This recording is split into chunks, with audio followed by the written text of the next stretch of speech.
Shalom, jemaat yang dikasihi Tuhan. Kita bertemu kembali dalam channel YouTube saya, Pendeta Agnes Saragih.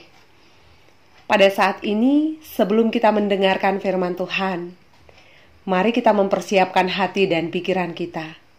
Kita bersatu di dalam doa.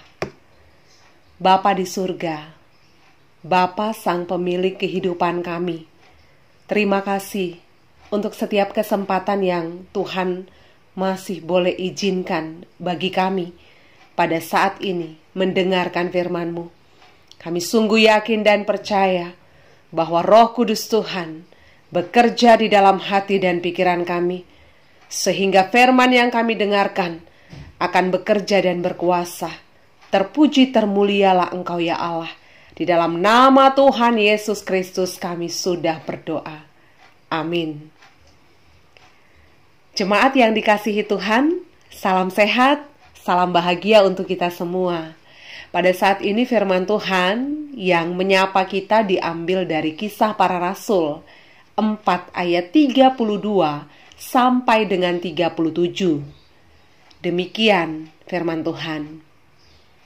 Adapun kumpulan orang yang telah percaya itu, mereka sehati dan sejiwa, dan tidak seorang pun yang berkata bahwa sesuatu dari kepunyaannya adalah miliknya sendiri, tetapi segala sesuatu adalah kepunyaan mereka bersama.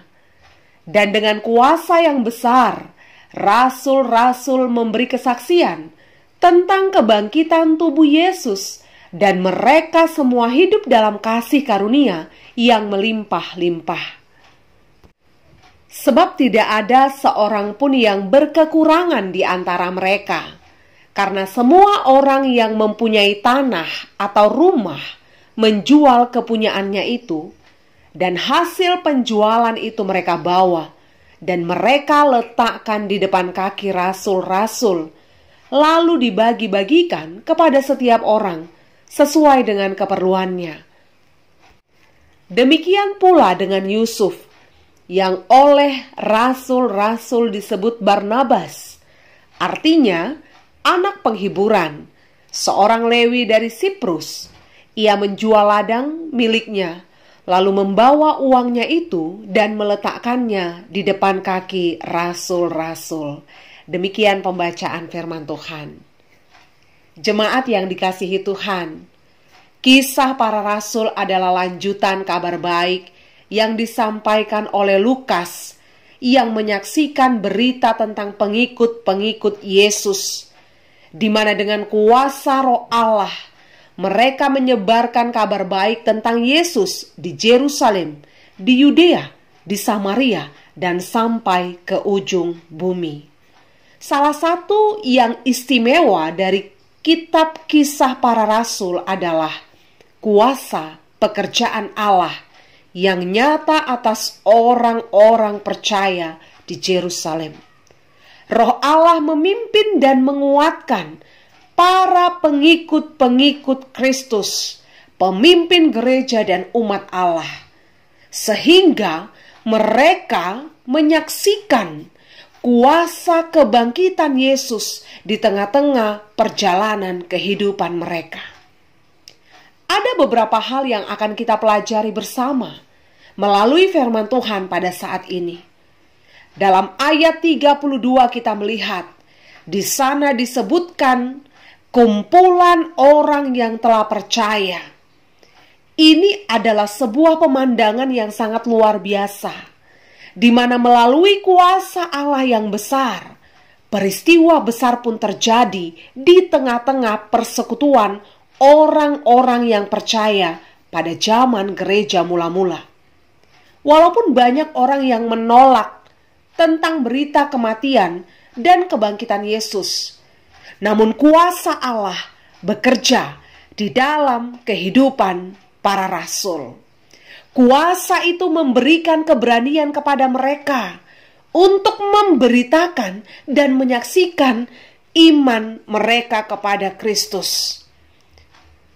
Maka terang Allah telah bersinar. Ada banyak jiwa-jiwa datang berbondong-bondong memberi diri untuk dibaptis dan percaya.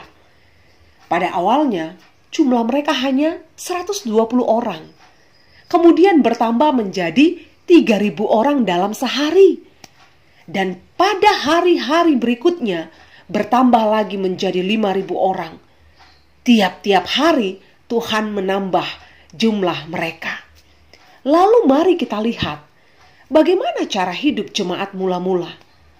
Mereka hidup sehati dan sejiwa. Saudaraku, kita semua tahu bahwa kata sehati dan sejiwa adalah salah satu hal yang sulit untuk dilakukan di tengah-tengah perkumpulan. Karena kita memiliki pola pikir yang berbeda, latar belakang yang berbeda, bahkan suku dan marga yang berbeda. Namun, di tengah-tengah kehidupan jemaat mula-mula, yang jumlahnya tidak sedikit, yang berasal dari berbagai usia, tabiat, dan kedudukan, kita melihat mereka yang sebelumnya tidak saling kenal, tidak tahu menau, namun saat bertemu dalam Kristus, pertemuan itu terasa begitu hangat, seolah-olah seperti sudah lama saling mengenal satu dengan yang lain. Tentu kita mengimani bahwa ini adalah kuasa Kristus yang bisa menyatukan mereka di dalam perbedaan yang terdapat di diri mereka masing-masing. Dengan kata lain, kita melihat bahwa iman kepada Kristus telah menyatukan mereka dengan Allah dan sesama. Iman kepada Kristus tidak hanya membawa kita dekat dengan Allah, tetapi iman kepada Kristus juga membawa kita dekat dengan sesama. Ini adalah dua hal yang tidak bisa kita pisahkan. Ini adalah dua hal yang berjalan beriringan, di mana ketika kita beriman kepada Allah, kita harus melihat bagaimana sikap kita, tindakan kita, kehidupan kita dengan sesama. Dan ini jugalah yang disampaikan Yesus menjelang kematiannya, supaya mereka saling mengasihi dan hidup di dalam kesatuan. Kemudian pada ayat 33 disebutkan, dengan kuasa yang besar, rasul-rasul memberi kesaksian. Kuasa yang dimaksud di sini adalah kuasa Roh Allah, bukan kuasa yang dimiliki oleh para rasul. Namun kuasa Roh Allah yang bekerja dalam diri mereka memenuhi, menguasai, menggerakkan para rasul untuk menyaksikan Yesus yang sudah bangkit dengan penuh keyakinan dan keberanian. Hal yang perlu kita perhatikan adalah bahwa pusat kesaksian mereka terletak pada kebangkitan Tuhan Yesus, di mana kuasa kebangkitan Yesus telah membawa dampak yang besar dalam kehidupan jemaat mula-mula. Bisa dikatakan, ini menjadi dasar bagi mereka untuk peduli satu dengan yang lain. Sebab jika bukan Kristus yang terlebih dahulu mengasihi, tidak ada seorang manusia pun yang sanggup mengasihi dengan benar. Jika bukan Kristus yang terlebih dahulu memberi, tidak ada seorang pun yang sanggup memberi tanpa mengharapkan balasan. Maka sesungguhnya Kristus adalah kekuatan bagi pemberitaan para rasul dan sumber dari segala kasih karunia yang telah membuat mereka hidup di dalam berkelimpahan. Maka dari hal ini kita semakin memahami bahwa Allah menyingkapkan sebuah kehidupan yang telah lama tertutup dan terabaikan, di mana kita harus terus belajar tentang hal menerima dan memberi, lalu menempatkan kedua ini pada tempat yang semestinya. kita memberi bukan supaya kita menerima, namun kita memberi karena kita sudah terlebih dahulu menerima. Ini sebuah konsep pemahaman yang harus kita tanamkan dalam diri kita. Saat ini banyak orang yang memberi dengan maksud untuk menerima. Semakin memberi, semakin diberkati. Itu tidak salah. Tapi kita harus mengingat bahwa di dalam iman Kristen, kita sudah terlebih dahulu menerima. Maka kita juga harus memberi. Amin, terpujilah Tuhan. Dengan kata lain, kita harus menyadari dan memahami bahwa kuasa Allah yang dinyatakan di dalam kasih karunia-Nya adalah pemberian ilahi yang mendorong para rasul untuk berani memberi bagi orang lain, berbagi untuk orang lain. Dan kuasa ilahi itu juga mengubah pribadi jemaat mula-mula menjadi pribadi yang peduli dan menjadi berkat bagi orang lain. Sehingga kasih karunia itu tidak tinggal di dalam diri mereka, tetapi mereka memancarkan kasih karunia Allah itu melalui kehidupan yang peduli dan berbagi. Ya, sebagaimana Allah telah mencari dan menyelamatkan yang hilang, lalu memberi dirinya sebagai bukti dari kasih-Nya, maka demikian jugalah kita sebagai pengikut Kristus hidup di dalam teladan kasih Allah. Kemudian pada ayat 34 disebutkan, sebab tidak ada seorang pun yang berkekurangan di antara mereka. Jemaat yang dikasihi Tuhan, sesungguhnya jika kita memperhatikan kalimat ini yang menyatakan bahwa tidak ada seorang pun yang berkekurangan di antara mereka, ini ingin menjelaskan kepada kita bahwa pada saat itu bukan tidak ada orang yang sedang mengalami kesusahan. Bukan tidak ada orang yang hidup di dalam kemiskinan.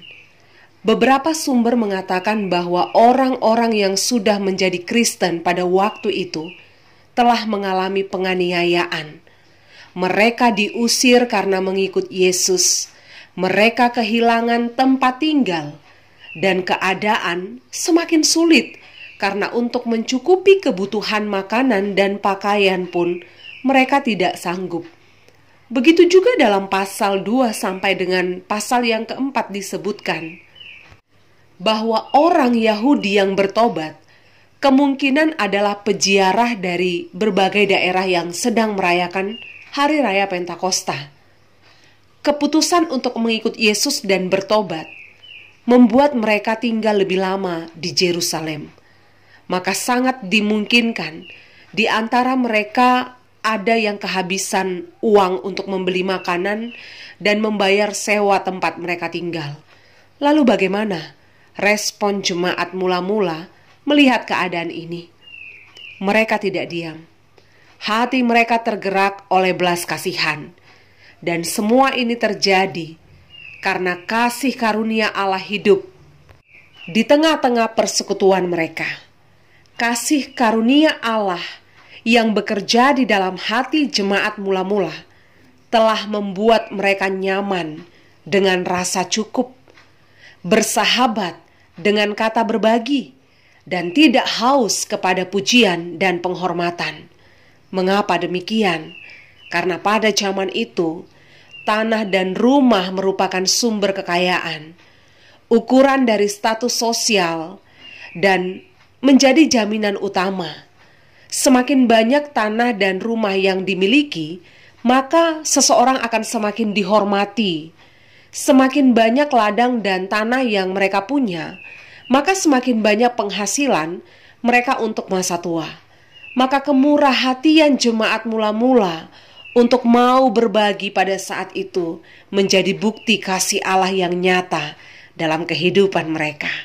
Karena sesungguhnya ketika seseorang menjual tanah atau rumah dan memberikannya untuk kepentingan bersama, sangat mungkin mereka juga sedang mengorbankan sumber penghasilan utama, harta milik yang berharga, martabat ataupun kehormatan di tengah masyarakat.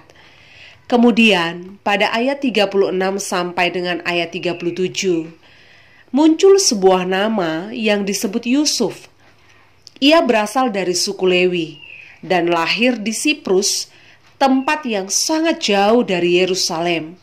Setelah dia bergabung dengan para rasul, namanya berubah menjadi Barnabas. Dia menjadi perhatian banyak orang karena kasih dan anugerah Allah yang ada padanya membuat hidupnya berdampak dan berpengaruh.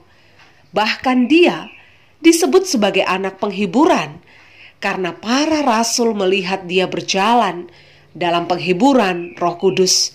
Inilah yang mendorongnya untuk peduli dan mengasihi orang yang tak berpunya. Kehadirannya menenteramkan hati nurani yang gelisah. Bukan hanya karena dia menjual ladang miliknya dan meletakkan uang itu di depan kaki rasul-rasul.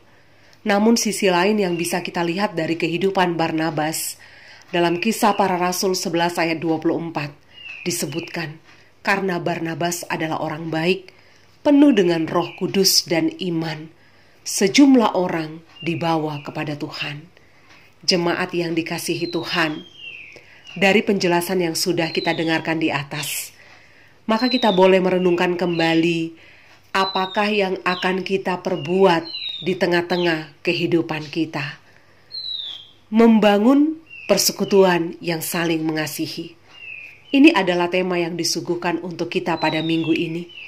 Saudaraku, jemaat mula-mula bukan hanya perkumpulan orang-orang yang mengerti tentang doktrin yang benar.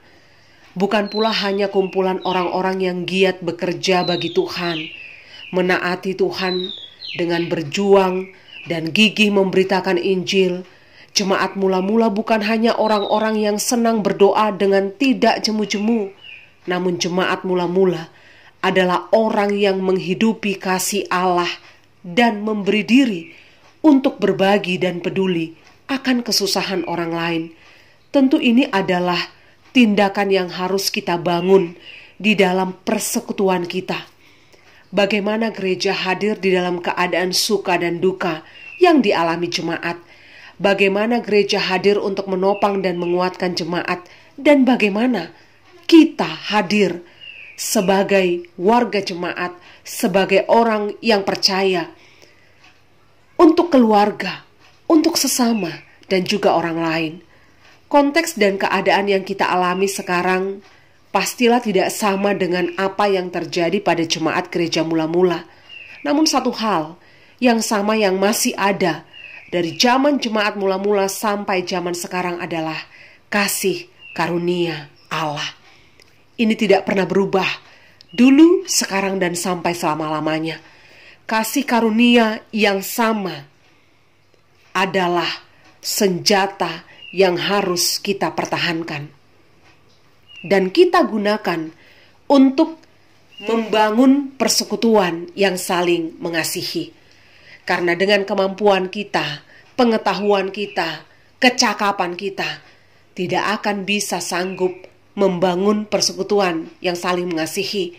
Namun menghidupi kasih karunia Allah akan memampukan kita menjadi orang percaya yang mau melihat keluar, peduli, berbagi kepada sesama. Jemaat yang dikasihi Tuhan, mari kita perhatikan, di dalam kasih Allah, mereka yang kuat akan memberkati yang lemah, yang dewasa akan menopang, menjadi penolong bagi yang belum dewasa, yang tua akan menjadi penolong dan penopang bagi yang muda, yang kaya akan menjadi penolong dan penopang bagi yang berkekurangan, dan yang berpengetahuan akan menjadi teladan juga bagi mereka yang sedang belajar untuk berpengetahuan. Maka melalui firman Tuhan pada saat ini, kehadiran gereja harus berdampak di tengah-tengah kehidupan jemaat. Jika pada saat ini gereja sudah hadir di tengah kedukaan yang dialami jemaat melalui kebaktian penghiburan, gereja sudah hadir di tengah keadaan sukacita seperti pernikahan dan pertambahan anggota keluarga. Jika gereja sudah hadir di tengah-tengah musibah yang terjadi di kehidupan jemaat, maka saatnya gereja bertindak dalam ruang-ruang yang masih kosong dan belum tersentuh. Entah itu perekonomian, pendidikan, entah itu di dalam frustasi, stres, konflik rumah tangga, atau bahkan hal lain yang belum pernah terpikirkan. Begitu juga sebagai warga jemaat dan orang percaya, mari menghadirkan kasih Allah di dalam diri kita, supaya kita mampu untuk membuka diri, untuk melihat keluar apa yang sedang dirasakan oleh orang lain, apa yang sedang terjadi dalam kehidupan orang lain, sehingga kita menjadi pribadi yang peka.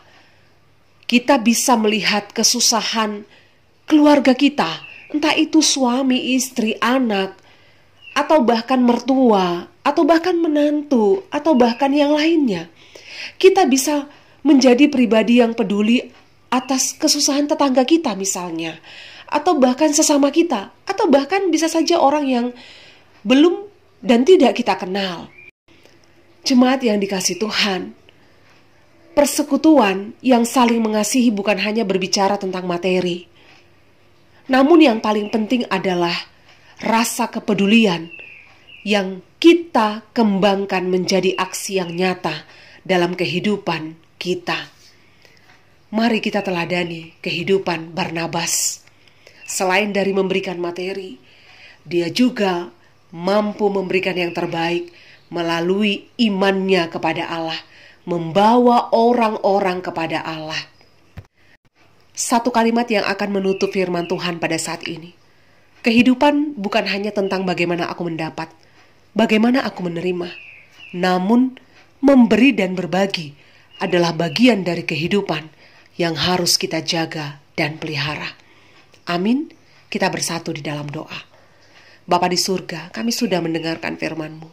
Kami percaya Engkau berkuasa untuk menopang dan menguatkan kami, sehingga kami mampu melihat keluar apa yang sedang terjadi dan dirasakan oleh orang-orang di sekitar kami. Kasih karunia Allah yang ada di dalam diri kami, itulah yang menolong kami untuk mengasihi orang lain. Tuhan, kami juga berdoa untuk keluarga kami yang sedang mengalami musibah di NTT.